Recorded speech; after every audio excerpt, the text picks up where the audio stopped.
Hello friends, কেমন আছো তোমরা সবাই? আমার আরেকটি নতুন ভিডিওতে তোমাদেরকে জানাই স্বাগত।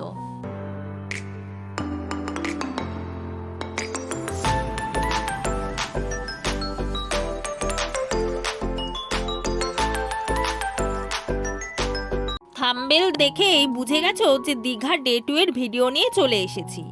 আজকে আমরা অনেক জায়গাতে ঘুরতে যাব, যেহেতু কালকে কোথাও বেরানো হয়নি, তো ভোর ভোর বেরিয়ে পড়লাম মোহনায় যাওয়ার জন্য। আর বাইরে কিন্তু বেশ ভালোই ঠান্ডা ছিল। আর এখন টোটো ঠিক করা হচ্ছে মোহনায় যাওয়ার জন্য।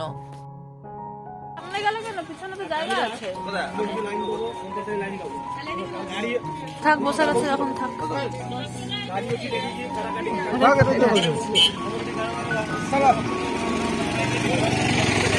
আমি যখন বাইরে বেরিয়েছি মনে হচ্ছে আমি পুরো কেঁপে যাচ্ছি, এত ঠান্ডা লাগছে।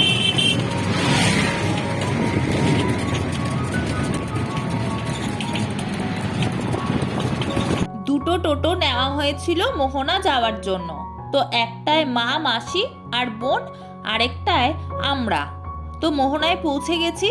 আর দেখো, ট্রাকগুলোতে সব মাছ লোড হচ্ছে। এখন চলে এলাম মেন জায়গায়, যেখানে প্রচুর মাছ বিক্রি হচ্ছিল।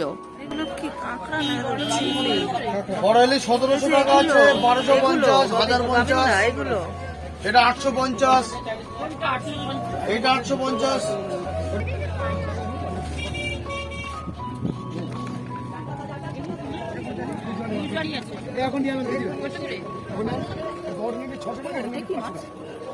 বড়টা ভিতরে না, ওটা ইয়ে শঙ্কর মাছ এরকম হয়।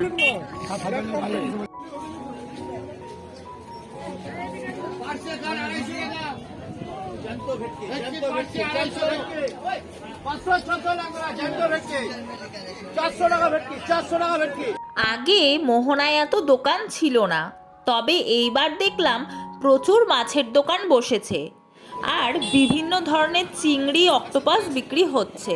আর এই দেখো, শুটকি মাছের দোকান। এখানেও সব ধরনের শুটকি মাছ পাওয়া যাচ্ছে। আমরা এখান থেকে লইটা শুটকি কিনেছিলাম। এখান থেকে মাছও কেনা হয়ে গেছে। আর সবাই টোটোর কাছে চলে গেছে। চলো আমিও যাই, এখন যাব রুমে।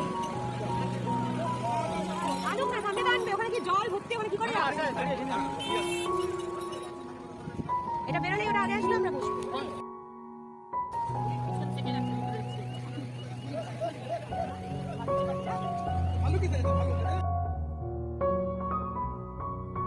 টোটো থেকে নেমে এখন যাচ্ছে রুমের দিকে।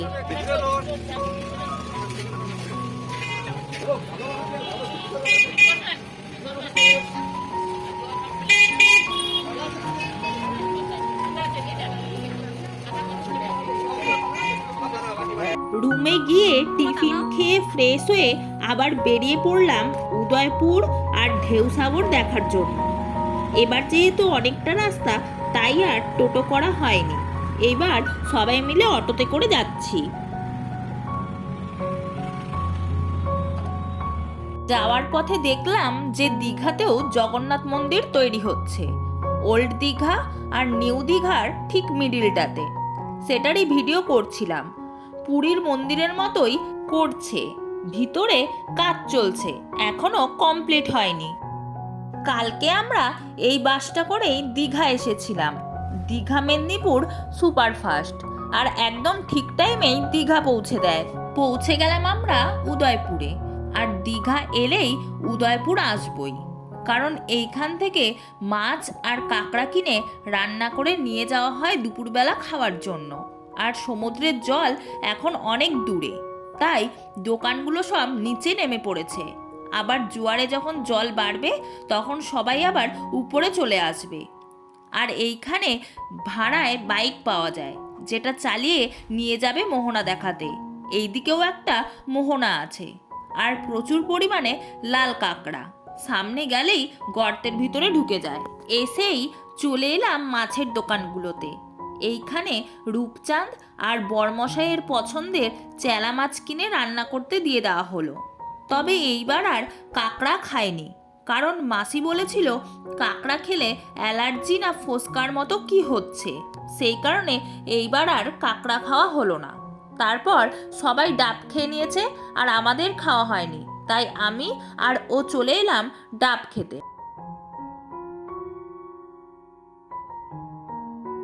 আর ডাব খাওয়ার সময় বলে দেই যেন ভিতরে পাতলা শ্বাস থাকে।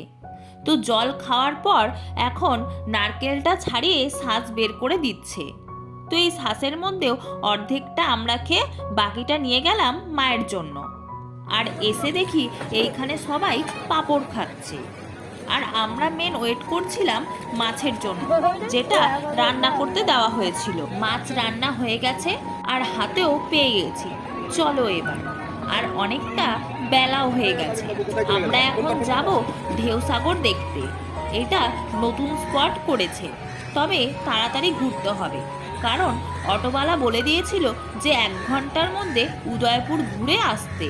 সেইখানে আমাদের অলরেডি 1.5 ঘন্টা হয়ে গেছে। আমরা এখন চলে এলাম সায়েন্স সিটি দেখতে, কারণ হাতে মাত্র 1/2 ঘন্টা সময়। আর ঢেউসাগরে অনেক কিছু দেখার আছে, সময় অনেকটাই লাগবে, তাই অটোওয়ালা ঢেউসাগরে না নিয়ে গিয়ে সায়েন্স সিটি নিয়ে চলে এলো। আর ঢেউসাগর নাকি রাত্রে বেশি সুন্দর লাগে দেখতে লাইটিংয়ের জন্য, তাই আমরাও চলে এলাম সায়েন্স সিটি দেখতে।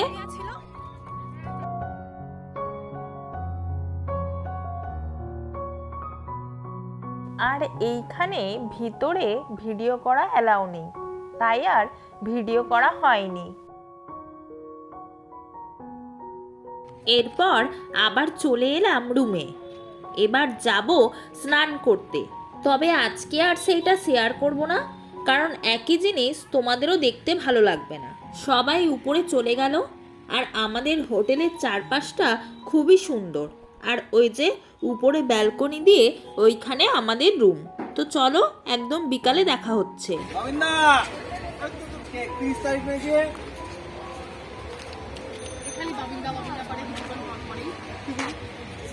এদিকে ভালো লেগেছে ওর সঙ্গে এরকমই, ও যত দিমাগওয়ালা ওর সঙ্গে একটু সহজ মন আমি দিমাগওয়ালা নই, সহজ সরল মাটির মানুষ। তুমি মাটি মামাটি বর মাটি, আমিও মাটি, ওর বর মাটি, আমি সারা জীবন ধরা করি। ওই তো তুমি আরো সমান, তোমরা মাটির মানুষ। ওকে বলে কেন বলতো, কারণ সহজ সরল মেনে যেত। আমি মোটেও না, সব থেকে বেশি বিদ্যুৎ না, কিন্তু তোর বুদ্ধি আছে, তুই চালাক, কিন্তু তোর বুদ্ধি আছে।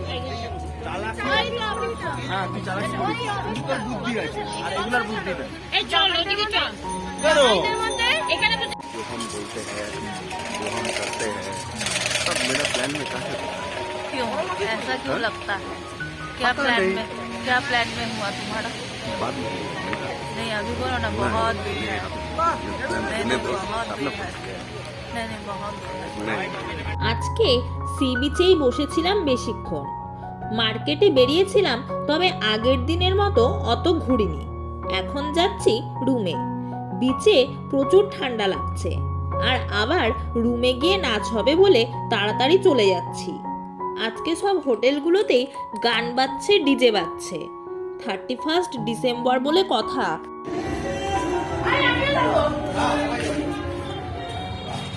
এই নিচে না, এখানে নাচো।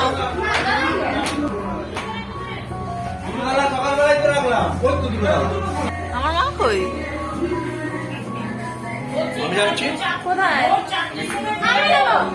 আর আমরা রুমে চলে এসেছি, আর ওরা বলছে নিচে যেখানে ডিজে বাজছে ওইখানে যাবে। আমি বারণ করলাম, তবে কি করে দেখা যাক। দাঁড়াও দেখাই তোমাদের। ওই দেখো ডিজে বাজছে, আর হোটেলের কয়েকজন এসে ওইখানে ড্যান্স করছে। আজকে এখানকার পরিবেশ যেন পুরোটাই অন্যরকম। চারিদিকে শুধু মিউজিকের আওয়াজ, আর প্রতিটা হোটেলেই কিছু না কিছু প্রোগ্রামও হচ্ছে।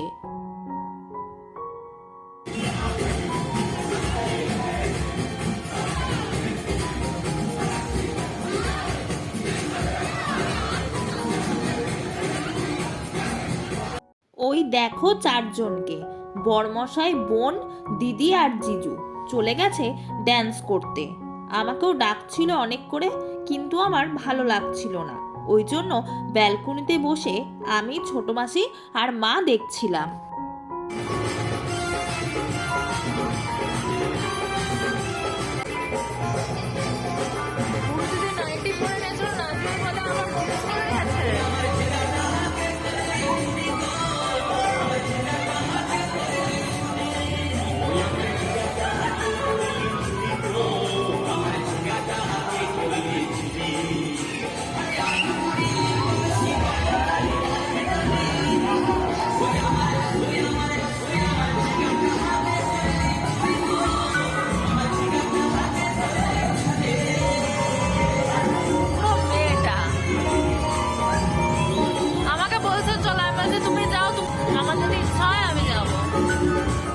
সবাই অনেক করে যেহেতু ডাকছিল তাই নিচে এসে দাঁড়িয়েছিলাম।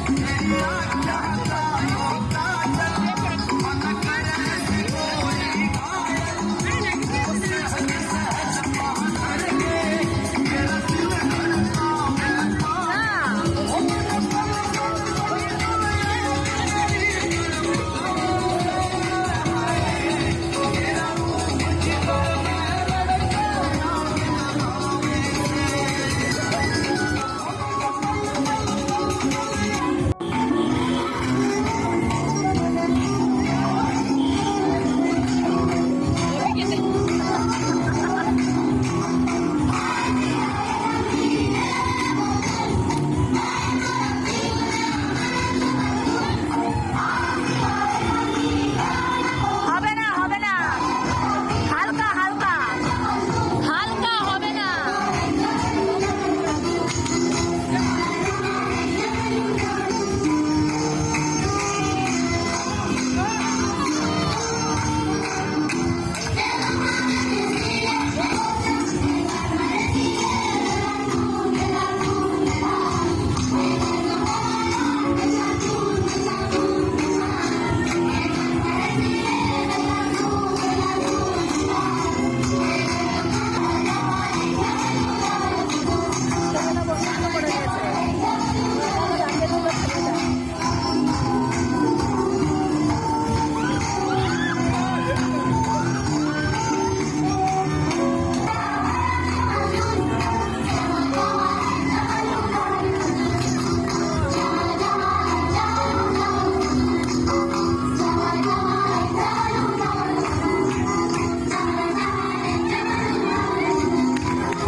নাচ হয়ে যাওয়ার পর রুমে এসে খেয়ে শুয়েছি, যেহেতু আবার ভোরবেলায় আমাদের বেরোতে হবে।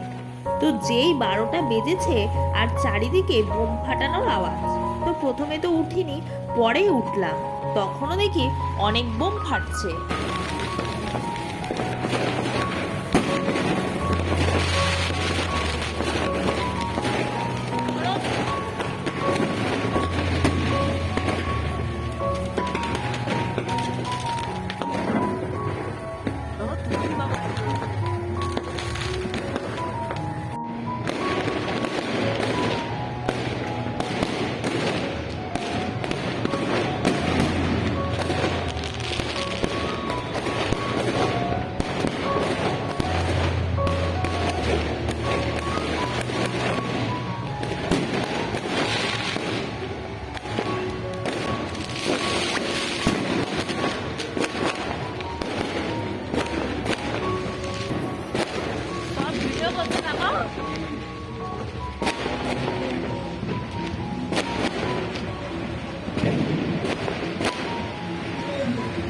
রাতে তো সেইভাবে আর ঘুম হয়নি, আবার ভোরবেলা 4:30টার সময় বেরিয়ে পড়লাম যাতে তাড়াতাড়ি বাড়ি পৌঁছে যাই, আর মেন মায়ের ডিউটি আছে সেই জন্য।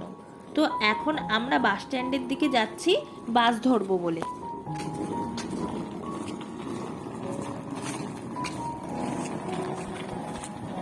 পৌঁছে গেছি বাস স্টপেজে। এখানে এখন বাসের জন্য ওয়েট করছি কখন বাস আসবে। প্রায় 15 মিনিট পর বাস চলে এলো আর সবাই বসার জায়গাও পেয়ে গেছি।